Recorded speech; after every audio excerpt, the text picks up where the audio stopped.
Jun-woo didn't come to Abuja looking for love. He came with a contract, a 2-year engineering assignment with a prestigious construction company. The kind of opportunity young engineers in Seoul competed fiercely for. It meant growth, money, recognition, and distance. Distance from distractions, from complications, from anything that could shake his focus. When the plane landed in Abuja 3 months ago, the heat hit him first. Thick, heavy, unfamiliar. The air felt alive, louder somehow than Seoul. Even the airport seemed to breathe differently. Everything was different. The language, the pace, the people. Too many people, too loud, too warm. He didn't like it. But Jun-woo was not a man who complained. He adapted, quietly, efficiently, without emotion. He moved into his company-provided apartment, learned the shortest routes to work, memorized schedules, and built a routine that required no one. Wake up, work, eat, sleep, repeat. Simple, controlled, safe. But there was something else he brought with him to Nigeria. Not in his suitcase, not written in any document. A belief. A quiet, rigid belief he had never questioned. Never date African girls. It wasn't something he had experienced. It was something he had absorbed. Late-night conversations with friends in Seoul. Careless jokes, half-truths told like facts. They only want money. They're too aggressive. You'll regret it. At the time, he hadn't argued. He had simply nodded, accepted, filed it away as truth. And when he arrived in Nigeria, that belief became a wall, solid, invisible, unquestioned. At work, his Nigerian colleagues were friendly, too friendly. They laughed easily, talked loudly, invited him out for drinks, for parties, for weekend hangouts. "Jun-woo, you can't stay inside all the time," one of them joked. "I prefer quiet," he replied. They tried at first to include him, but he always declined, especially when the invitation included women. "Come on, there will be girls there," another colleague said with a grin. Jun-woo shook his head immediately. "I'm not interested." They exchanged glances, confused but amused. "Ah, our Korean brother is serious, oh," they laughed. But Jun-woo didn't care. To him it was discipline, focus, control, still. Loneliness has a way of slipping through even the strongest walls. Sometimes, late at night, his apartment felt too quiet, too empty. The silence wasn't peaceful, it was heavy. He would sit on his couch, scrolling endlessly through his phone, watching videos from Korea, listening to voices that felt familiar, safe, distant. But even then, something felt missing. He just refused to name it. 3 months passed like that. Work, routine, distance. Until one Saturday afternoon, something small broke the pattern. His phone started malfunctioning. At first it was minor, freezing, lagging, shutting down randomly. But by the end of the week, it became impossible to ignore. He needed a new one. He decided to go out. The mall was overwhelming the moment he stepped inside. Bright lights, music echoing from different directions, voices overlapping in accents and languages he couldn't fully follow. People everywhere. Families, couples, groups of friends, laughter, movement, life. Jun-woo felt it immediately, that familiar discomfort tightening in his chest. He didn't belong here. He adjusted his jacket slightly and walked quickly, avoiding eye contact, keeping his expression neutral, focused, detached. Inside the electronics store, things were quieter, more controlled. That he liked. He walked to the display section and stopped in front of 2 phones. Same brand, different models, different prices. He stared at them, reading the specifications over and over again. Battery life, storage, camera. The words blurred together. He frowned slightly. He didn't like being confused. The salesperson who had been assisting him earlier had stepped away to attend to another customer. Now he stood there alone, uncertain, frustrated. For a brief moment, he considered asking someone nearby for help, but the thought disappeared just as quickly. He didn't trust easily, didn't open himself up to strangers, didn't engage, especially not here, especially not with women. His jaw tightened slightly. "I'll figure it out myself," he muttered under his breath, because that's what he always did. Alone. And yet, in that exact moment, standing between two choices, surrounded by a world he refused to fully enter, his life was about to change. Not with something dramatic, not with something loud, but with something simple. A voice, soft, unexpected, right beside him. "Excuse me." Junwoo turned slowly, and without realizing it, the wall he had built so carefully cracked. "Excuse me." The voice was gentle, not loud, not demanding. Junwoo turned, his expression already guarded.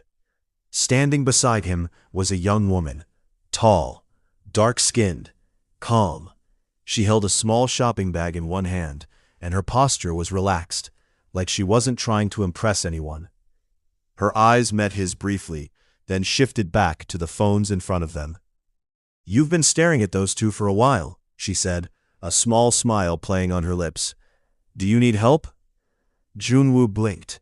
For a second, he didn't respond. His mind reacted before his heart could. "Why is she talking to me?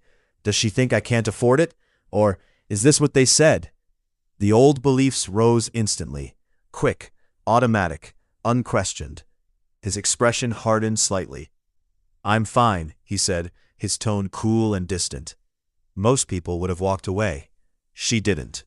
Instead, she leaned forward slightly, studying the phones like his answer didn't matter. "This one," she said, pointing to the slightly more expensive device, "has a better camera, but the battery drains faster. If you use your phone a lot, it might annoy you." Junwoo frowned. He hadn't noticed that. She shifted to the other one.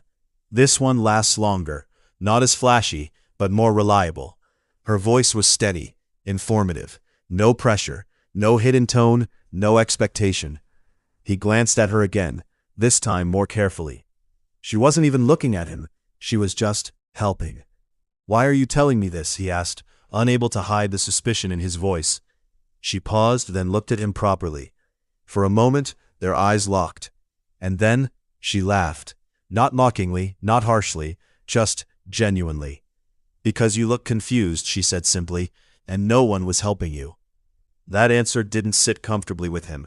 It was too simple, too honest. "So," he pressed, "why does that matter to you?" She tilted her head slightly, as if considering the question. Then she shrugged. "It doesn't have to," she said, "but sometimes helping someone is just helping someone." Junwoo didn't know what to say. That kind of thinking didn't fit into the neat, structured world he had built in his mind. People didn't just help without a reason. There was always something behind it. Always. She pointed toward the entrance of the store. "If you want to save some money, there's another shop 2 floors down. Same phone, better price." That caught his attention. "You're not trying to sell me anything?" he asked. She raised an eyebrow. "Do I look like I work here?" He hesitated. "No." "Exactly." For the first time, something flickered across his face, something close to embarrassment. A brief silence settled between them. Not awkward, just unexpected. Then she adjusted her bag and stepped back. "Anyway, that's all," she said casually. "Good luck choosing." And just like that, she turned and walked away. No hesitation, no lingering, no attempt to continue the conversation. Junwoo stood there, unmoving. That wasn't how this was supposed to go. She didn't ask his name, didn't try to continue talking, didn't ask what he did for a living, didn't even wait for a thank you. She just helped him and left. For the first time since arriving in Nigeria, Junwoo felt something unfamiliar. Not discomfort, not irritation, something else, something quieter. Curiosity. He looked back at the phones, then back toward the direction she had gone, then again at the phones. After a moment, he exhaled softly and picked up the one she recommended. A few minutes later, he stepped out of the store, the new phone in his hand. The mall was still loud, still crowded, still overwhelming, but something had shifted, slightly, almost imperceptibly. As he walked past the row of shops, his eyes moved unconsciously, searching. For what? He wasn't sure. Until he saw her, across the hall, inside a bookstore. She stood between 2 shelves, flipping through a book, completely absorbed. Her expression had changed, softer now, more focused, like the world around her had faded away. Junwoo slowed his steps. He wasn't planning to stop, wasn't planning to speak, but for some reason, he didn't walk away either. As if sensing his gaze, she looked up. Their eyes met again. This time there was no surprise on her face, just recognition, and then she smiled. Not wide, not dramatic, just enough to reach her eyes. And she lifted her hand in a small wave. Junwoo hesitated, just for a second, then awkwardly, he nodded. It was a small moment, simple, almost meaningless, but something about it stayed with him. That night, back in his quiet apartment, Junwoo found himself thinking about her. Not her face, not her appearance, but her words. Sometimes helping someone is just helping someone. He lay back on his couch, staring at the ceiling. For the first time in a long time, his thoughts weren't controlled. They wandered, questioned, shifted. Maybe, just maybe, the story he believed wasn't complete. And somewhere in the city, a girl named Amara had already forgotten the moment. But Junwoo hadn't, not even close. After that day at the mall, Junwoo told himself it was nothing, just a random encounter. A stranger helping another stranger. It shouldn't matter. It didn't matter. At least, that's what he tried to believe. But the following Saturday, without fully admitting it to himself, he found his feet leading him back to the same mall. He told himself he needed to explore, maybe buy something else, maybe just get out of the apartment. But deep down, there was a quieter reason he refused to name. The mall was just as busy as before, crowds moving in every direction, laughter echoing through the halls, music playing from stores. Junwoo walked more slowly this time, less tense, still reserved, but not as closed. His eyes moved unconsciously, scanning faces, not obviously, not desperately, just searching. He passed the electronics store, then a clothing shop, then the bookstore. His steps slowed, his heart shifted. She was there, sitting this time, cross-legged on a chair in the corner, a book open in her hands. She looked completely at ease, like the world outside didn't exist. Junwoo stood at the entrance for a moment, watching, hesitating. This wasn't part of his routine. This wasn't something he normally did. Approach someone? Start a conversation? No, that wasn't him. But before he could decide, she looked up. Their eyes met again, and just like before, she smiled, like she had expected him. "Phone working well?" she asked casually, closing her book.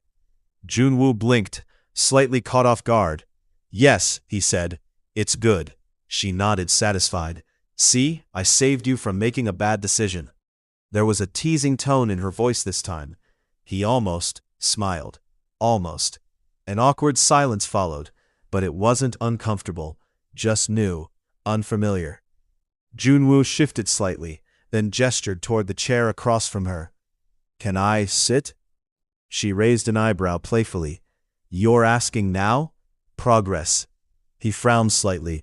"I always ask." She said, pretending to think. "I'm not convinced," but she gestured anyway. "Sit." He sat, carefully, like he wasn't used to this kind of interaction, because he wasn't. "What are you reading?" he asked after a moment. She held up the book. "A romance novel," she said. He nodded slowly. "I don't read those." "I can tell," she replied instantly. He blinked. "Why?" She leaned back, studying him with a small, knowing smile. "Because you look like someone who overthinks everything and avoids feelings." That caught him off guard. "I don't avoid feelings." "You do," she said calmly. "You don't even know me." "I don't need to," she replied. "You told me everything the first day." He frowned. "I said 2 sentences. Exactly." For a moment, Junwoo didn't know whether to be offended or impressed. No one spoke to him like this. No hesitation, no fear, just honesty. "What's your name?" he asked suddenly. She looked at him surprised. "Wow," she said. "It only took you 2 meetings." He ignored the comment. She smiled. He repeated it quietly. Amara. Then, after a pause, Junwoo. She nodded. I know. His eyes widened slightly. You do? You look like a Junwoo, she said casually. That doesn't make sense. It does to me. And just like that, something shifted again. They didn't plan to spend the afternoon together, but they did. They left the bookstore and wandered through the mall. At first, the conversation was slow, careful. Junwoo choosing his words, Amara saying whatever came to her mind. They stopped at an ice cream stand. What flavor? She asked. Anything is fine. She sighed. No, you have to choose. I don't mind. That's not a personality, she said. Pick. He hesitated, then pointed. Vanilla. She stared at him. Of course you picked vanilla. What's wrong with vanilla? It's safe. And you are safe, she said, taking her own cup. Predictable. He frowned slightly. I am not predictable. You refused help, then took my advice. You say you don't care, but you came back to the same place. You avoid people, but here you are talking to me. She took a bite of her ice cream. You're very predictable. Junwoo stared at her, speechless. You talk too much, he said finally. She grinned. And you don't talk enough, so we balance. They walked slowly, eating in silence for a while, but it wasn't the same silence Junwoo was used to. This one wasn't heavy. It wasn't empty. It felt comfortable. Why Nigeria? Amara asked after a while. Work. That's it? Yes, she nodded. Very interesting life. He glanced at her. You're judging me. I am observing you, she corrected. That sounds like judging. It is, she admitted, smiling. And you? He asked. Why do you come here? She shrugged. Books, quiet, air conditioning, she added with a small laugh. He nodded. That makes sense.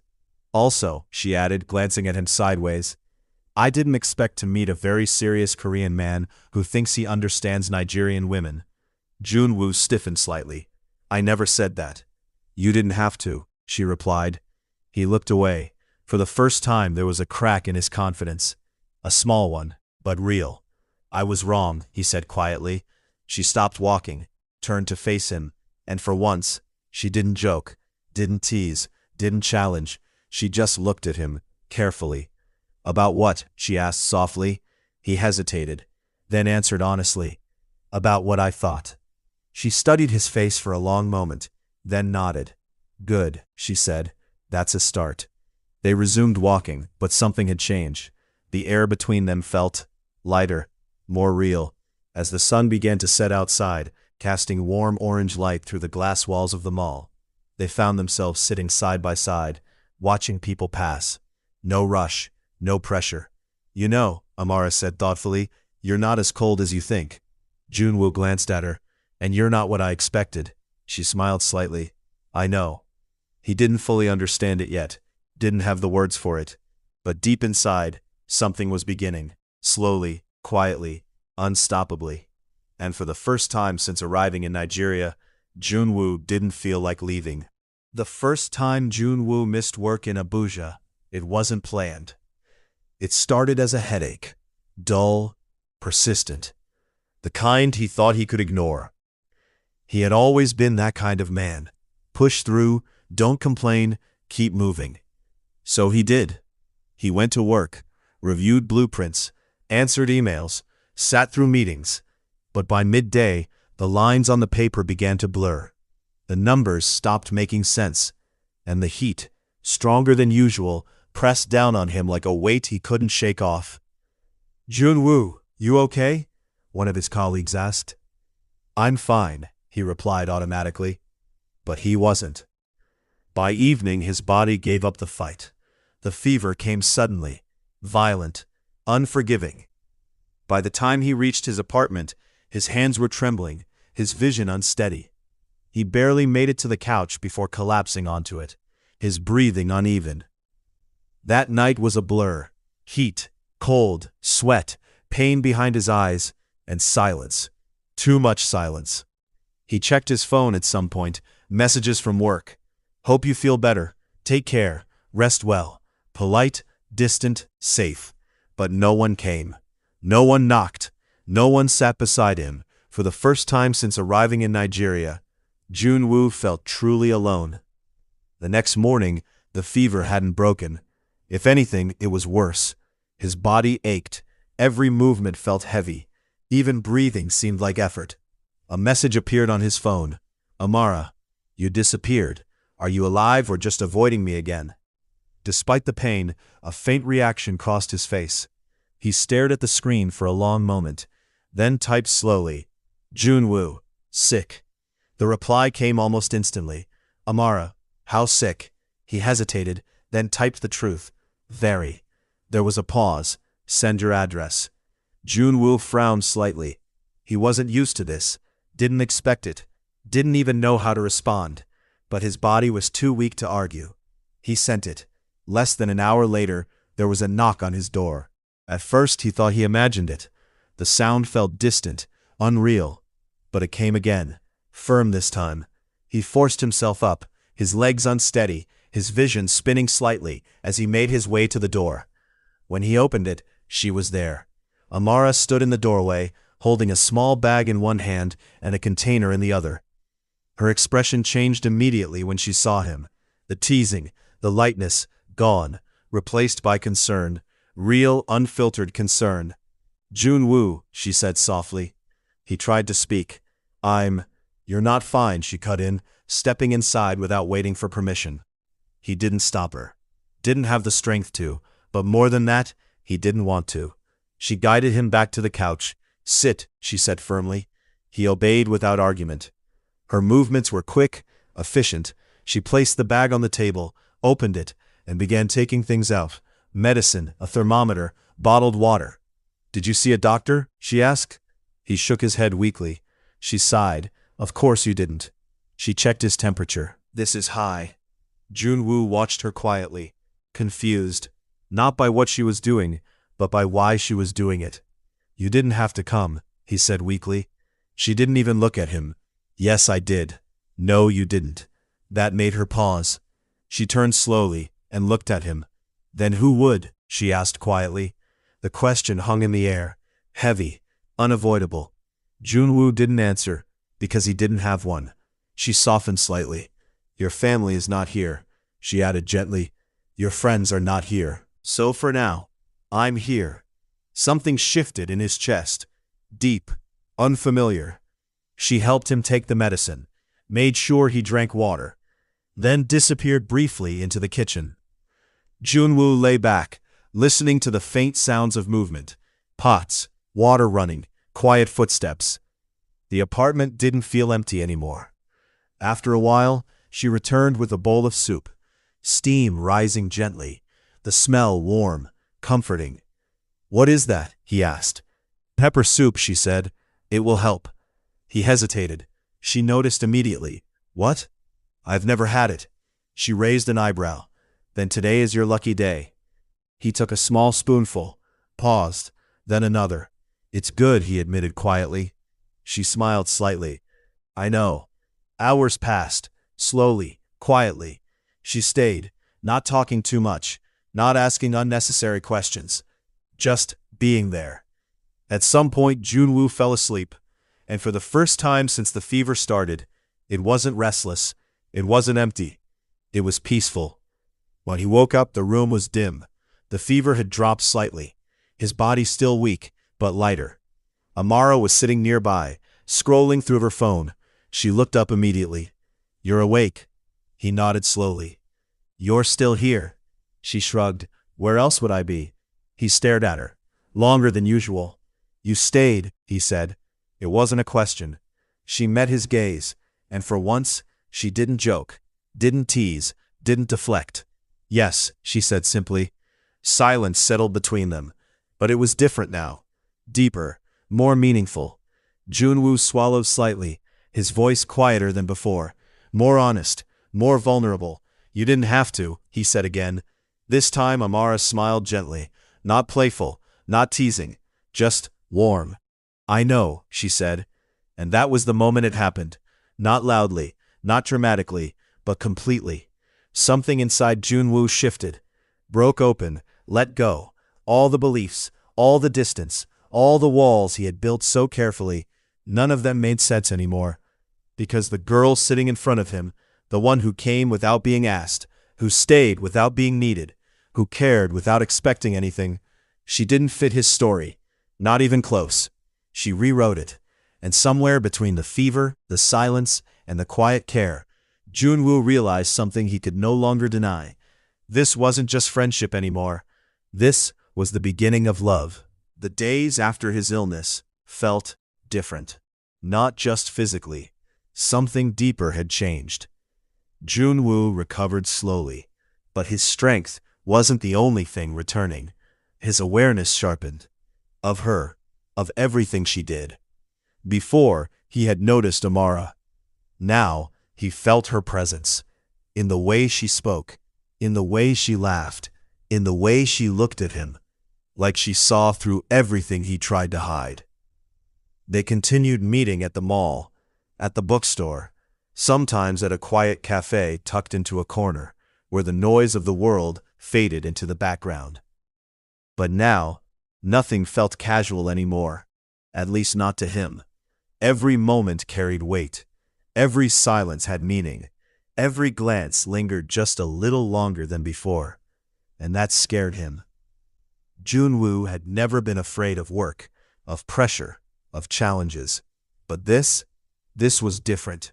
This was something he couldn't calculate, couldn't control, couldn't predict. Feelings. One evening they sat outside the mall, just like they had done before. The sky stretched wide above them, painted in soft shades of orange and gold as the sun slowly disappeared. Cars moved in the distance. People passed by. Life continued. But for Junwoo, everything felt still. Amara sat beside him, her legs crossed, a cup of ice cream in her hand. "Vanilla again?" she teased, glancing at him. He looked at his cup. "It's reliable." She laughed softly. "You are impossible." Silence followed, comfortable, but not empty. Junwoo stared ahead, his hands resting on his knees.